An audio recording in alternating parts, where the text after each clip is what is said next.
Bom dia, professor. Essa é a minha apresentação aqui para a atividade avaliativa 2 e 3 de Programação de Computadores 3. Vou estar apresentando, vamos dizer assim, o projeto final, né? Ele não mudou muito do protótipo, eu fiz só algumas alterações, principalmente para poder preencher os requisitos da avaliação, né? Com relação à quantidade de atributos na hora de fazer o CRUD. E é isso. Vou apresentar também aqui a parte visual, a parte um pouco técnica, passar um pouco por alto da ideia de como que eu fiz ali o projeto em sentido de arquitetura, né, ali do projeto no GitHub. Primeiro aqui tem o banco de dados, né, que eu estou usando 4 tabelas. Uma delas guarda os usuários, né, que tem aqui as informações básicas, e-mail, senha, isso daqui tudo relacionado ao login. E para identificar as informações específicas do usuário dentro ali da aplicação, né?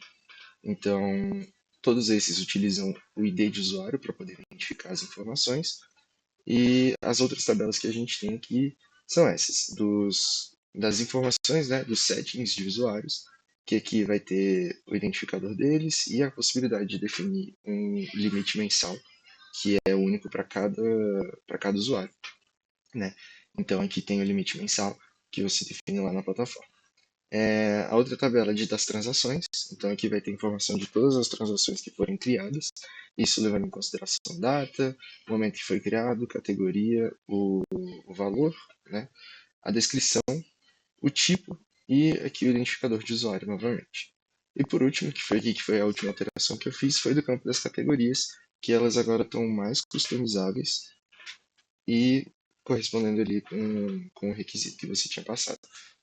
De novo, identificada com o usuário. Tem o nome da categoria, o momento que foi criado, tem o tipo da categoria e a possibilidade de colocar um ícone junto da descrição dessa categoria. A nível de código, o que a gente tem aqui, eu resolvi separar tudo dentro de um único projeto.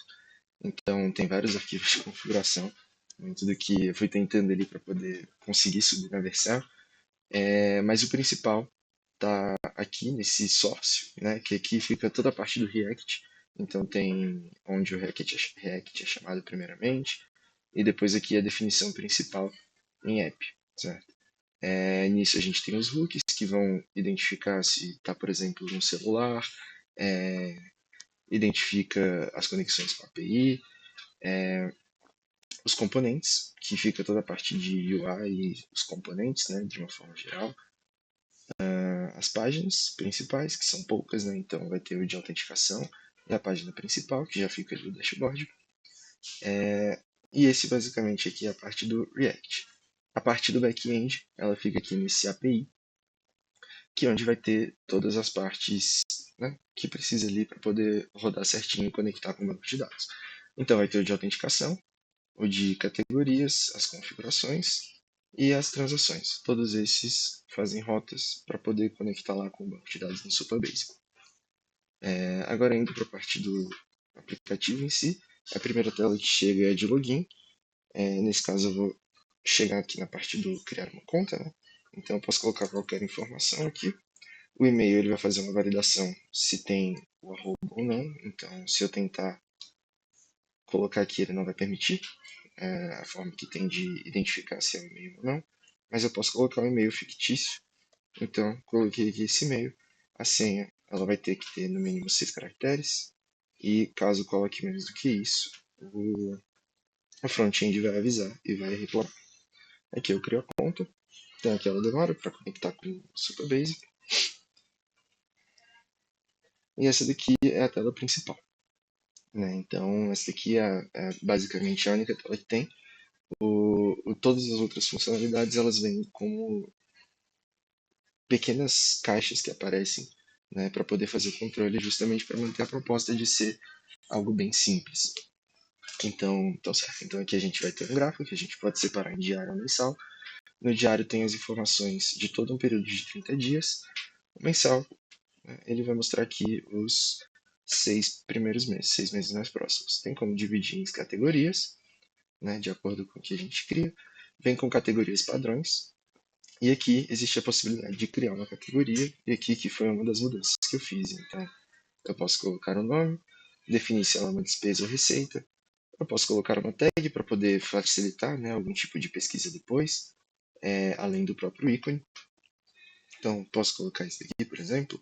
Eu posso mudar a cor para poder melhorar a visualização, né? Se alguém quiser personalizar, e consigo colocar as descrições aqui. Eu posso colocar em adicionar categoria, vai aparecer um aviso que foi adicionado.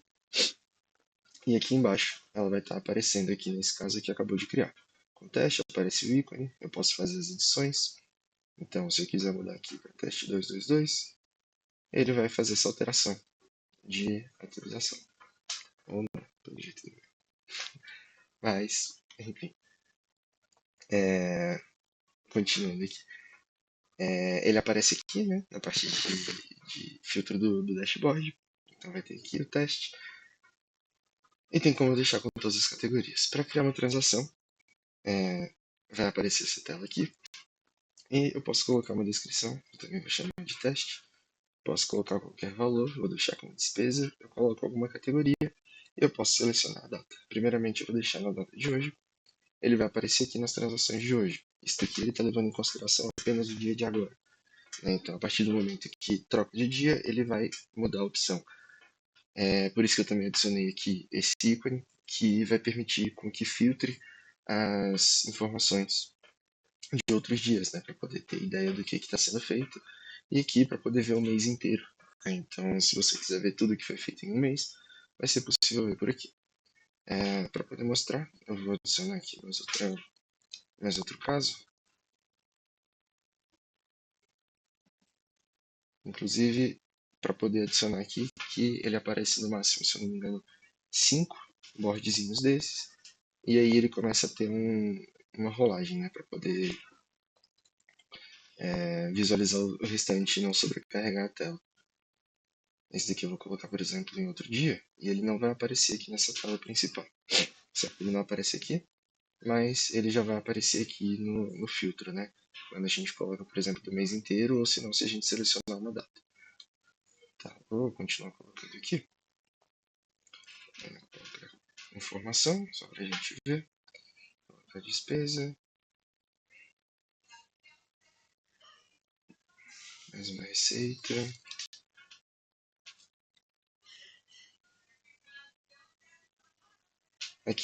Aqui, como ia chegar num ponto que ia sobrecarregar, né? A tela ia começar a expandir para baixo. Ao invés disso, eu comprimi essas informações e elas estão aparecendo aqui nessa barra de rolagem. Né? Então, conforme for aumentando aqui a quantidade, vai aparecendo essa barrinha e aí a gente consegue ver tudo que foi feito hoje. Aqui vai mostrando as informações em um formato de gráfico, né? Que quando você passa o mouse em cima, ele mostra aqui detalhado qual foi o valor de receita, qual foi o valor de despesas. A visualização diária é a mesma ideia, então ele vai separar aqui por dia e vai mostrar o dia que a gente está vendo. Então, no caso, eu coloquei um exemplo do dia 18, vai aparecer aqui as receitas, e aqui no dia seguinte vai ter o que colocou nos outros dias. Tem como filtrar por categorias, né? Ele vai mostrar só o que for referente à categoria, e esse é o principal. Aí aqui no limite mensal, é onde pode definir algum tipo de limite para poder ter um acompanhamento. Então vamos dizer que a gente quer gastar no máximo 5 mil, a gente tem 5 mil para gastar no mês, a gente pode salvar aqui. E ele vai fazer esse cálculo que vai mostrar quanto que a gente ainda tem disponível para poder gastar ou fazer qualquer tipo de coisa assim. Aqui ele tem essa barrinha de progresso, né? Então conforme vai gastando vai aumentando e faz um cálculo de porcentagem para saber quanto do limite que a gente já utilizou. Então só para poder mostrar a questão ali da barrinha de progressão, eu vou colocar mais outro teste aqui. Eu vou colocar, vamos dizer, 1500 e colocar uma categoria qualquer. A gente adiciona a transação, ele vai atualizar, vai progredir aqui com a barra. De resto, tá tudo igual ao que, né, tinha no protótipo. A única diferença foram essas aí que eu mostrei de atualização. A parte de editar ainda é possível aqui, então eu posso mudar o nome. Teste, posso mudar o nome, o valor, então vou botar 1000. Ele vai atualizar aqui, certo? Se eu quiser, eu também posso excluir a informação. E ela simplesmente some ali do banco de dados. E é isso. Acredito que essa seja a apresentação principal acabou que falhou aqui a questão de editar a categoria. Não tinha lembrado de testar isso antes. Eu acredito que excluir vai funcionar corretamente isso. Eu acho que não funcionou porque, como teve essas mudanças, né, de cor e tudo mais, acabou que não considerou esses casos. Mas é isso então. Aqui tem como sair da conta, que eu posso logar novamente. Gmail.com, que também é outra coisa que está funcionando. Posso entrar e ele vai salvar todas as informações que estão aqui, porque tá salvo em banco de dados. Então não está utilizando o local storage. Está usando completamente em back-end, porém tudo em um único projeto. Então acredito que seja isso.